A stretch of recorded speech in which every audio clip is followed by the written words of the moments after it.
Bom dia, pessoas! Hoje regresso com o livro dos Fundamentais de Portugal, a Constituição da República Portuguesa, em celebração ao dia de hoje, 25 de abril de 1974.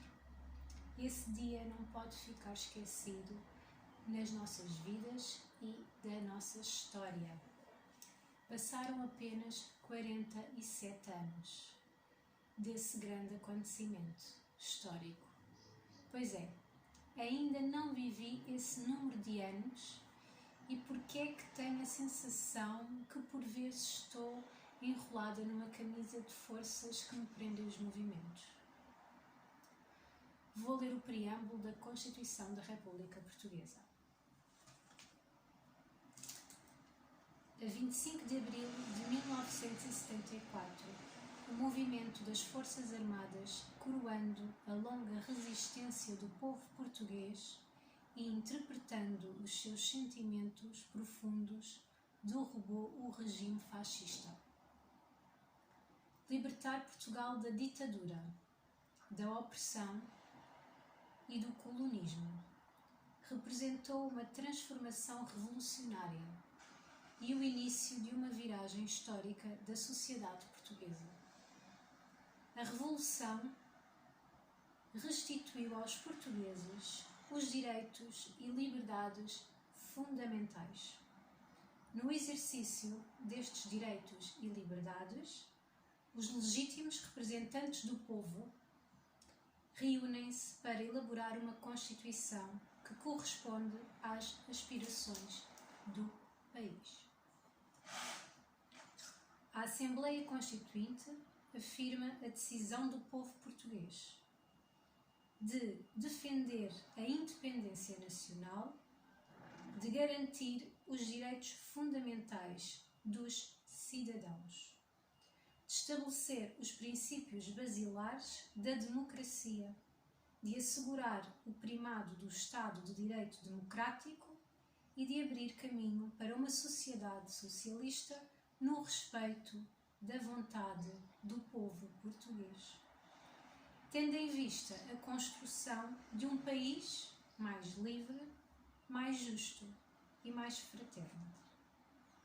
A Assembleia Constituinte, reunida na sessão plenária de 2 de abril de 1976, aprova e decreta a seguinte Constituição da República Portuguesa. Isto é o preâmbulo, depois é toda a Constituição da República Portuguesa. A motivação deste acontecimento foi a libertação do povo do controle absoluto do Estado. Foi permitir ao cidadão participar na vida ativa em sociedade.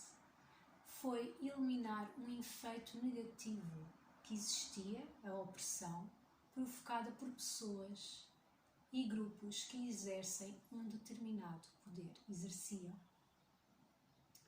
Por isso, pessoas, vamos participar ativamente na vida em sociedade.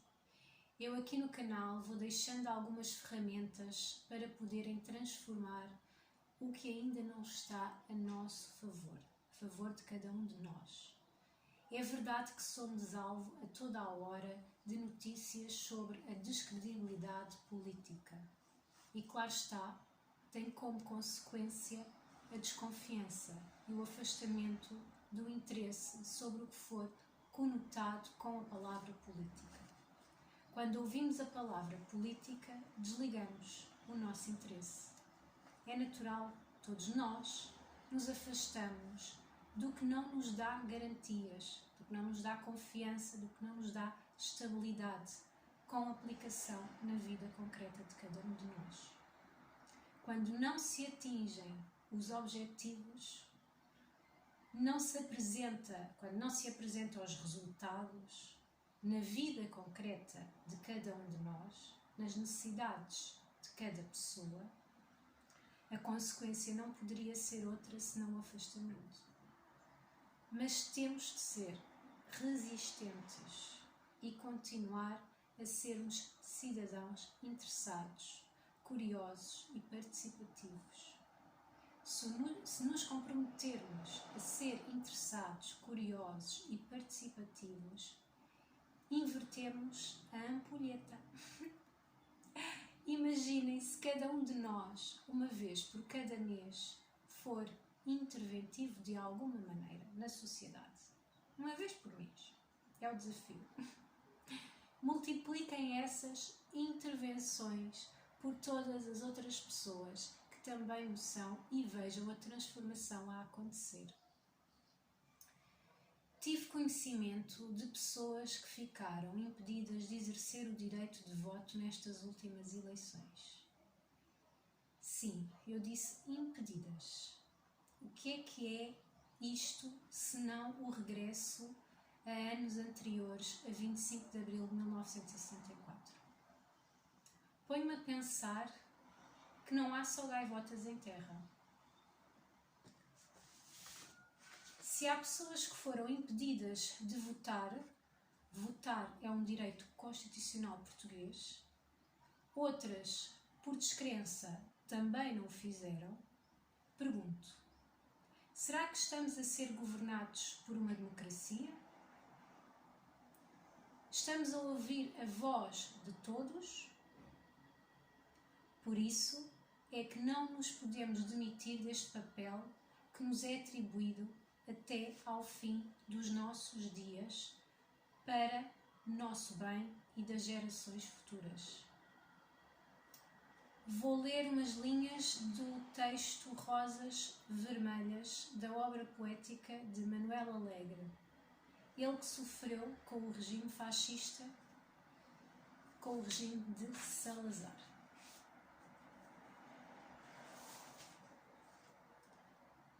Eu dormia poisado sobre a eternidade, como se tudo estivesse certo para sempre. Eu dormia com muitos olhos, muitos gestos vigilantes sobre o meu sono. Por vezes tinha pesadelos. Acordava inquieto à meia da noite. Qualquer coisa parecia querer despedaçar-se e então exclamava: Mãe. E logo essa voz, tão calma, entrava dentro de mim, mandava embora os fantasmas e era de novo o meu quarto, a doce quentura da minha casa no cimo da ternura. Não havia polícia nesse tempo. Ninguém roubaria a tranquilidade do meu sono. Ninguém viria à meia da noite para me levar, porque bastava eu chamar mãe. E logo uma voz tão calma mandava embora os fantasmas. E era a paz nesse tempo em que todos os anos, quando chegava o mês de maio, ou mais exatamente o dia 12 de maio, às 10h15 da manhã, a minha mãe abria a porta do meu quarto e colocava religiosamente um ramo de rosas vermelhas sobre a minha vida, nesse tempo em que dormia, acordar, nascer, crescer, viver, morrer, era um rito no rito das estações. Em maio de 1963, eu estava na cadeia. Por vezes, à meia da noite, um grito abalava as traves da minha cabeça. Direi mesmo da minha vida.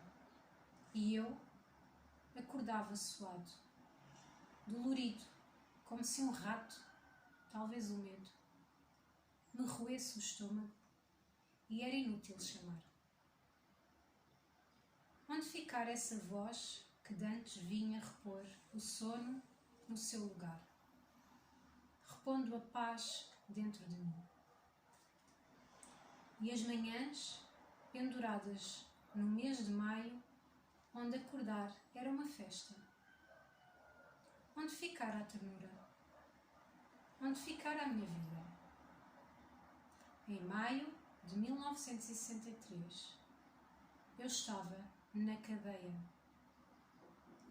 Dormia, como direi, acordado sobre cada minuto. tinha aprendido o irremediável. Alguma coisa dentro de mim se despedaçara para sempre. Para sempre? O que quer dizer para sempre? Era inútil chamar. Tinha aprendido fisicamente a solidão. Embora na cela, do lado, alguém, batendo com os dedos na parede, me dissesse: coragem. Eu estava, pela primeira vez, fisicamente só. Dentro do meu sonho, povoado por esse grito que estalava por vezes as traves da minha cabeça. Onde essa voz que mandava embora os fantasmas. E era terrível essa manhã sem amanhã.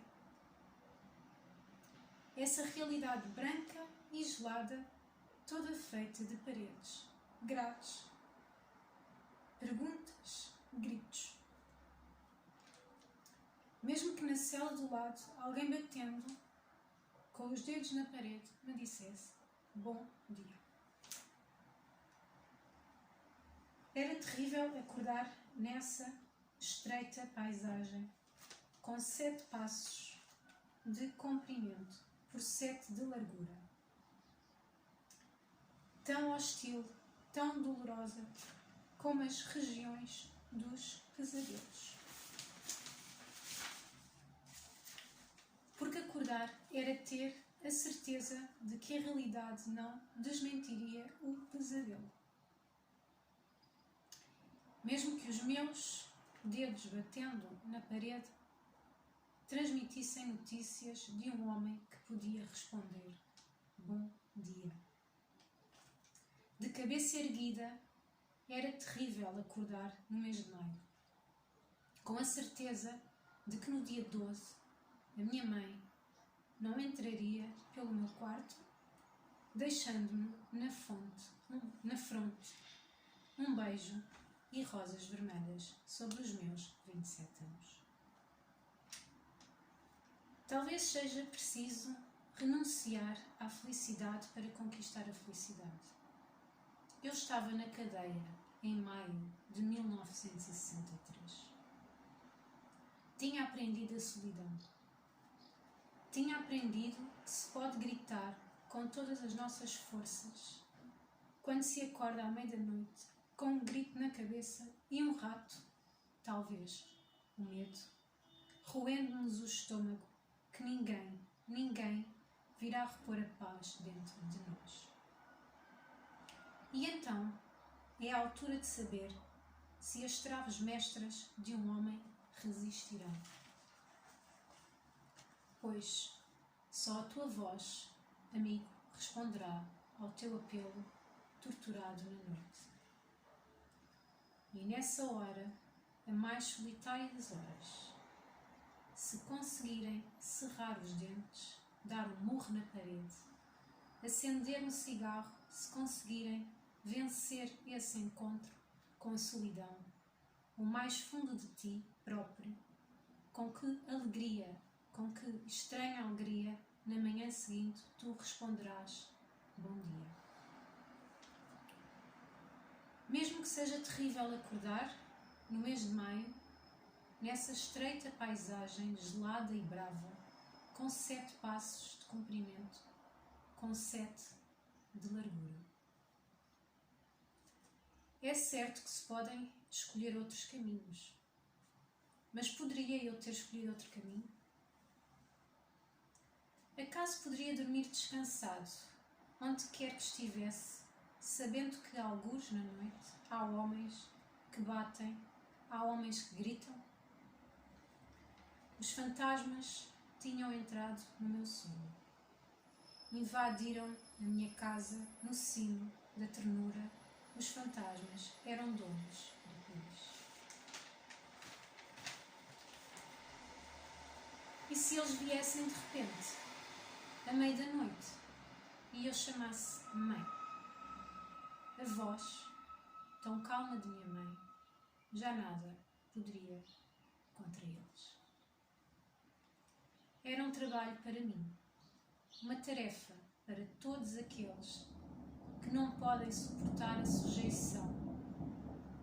Eu nunca pude suportar a sujeição. Acaso poderia ter escolhido outro caminho. Por isso, em maio de 1963, eu estava na cadeia. Isto é, de certo modo, eu estava no meu posto.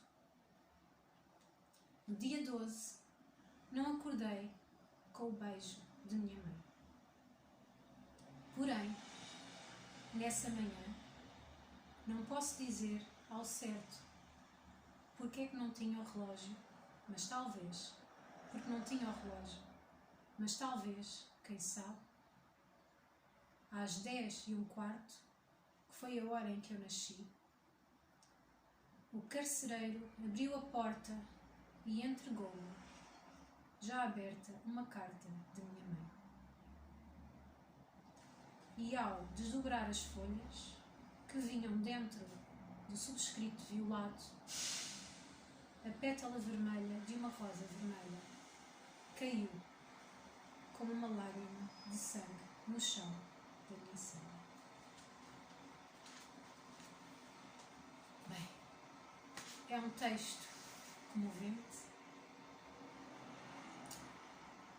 Vou deixar na descrição do vídeo o link do livro para ser mais fácil de identificarem. E vou também deixar na descrição 2 links de 2 vídeos onde o ator Pedro Lamares declama alguns poemas, sendo um deles de Jorge Sena, Uma Pequenina Luz. É um poema que gosto muito, fala-nos de esperança, de uma luz bruxuleante que brilha em qualquer circunstância. E é isto, hoje o vídeo fica por aqui. Obrigada!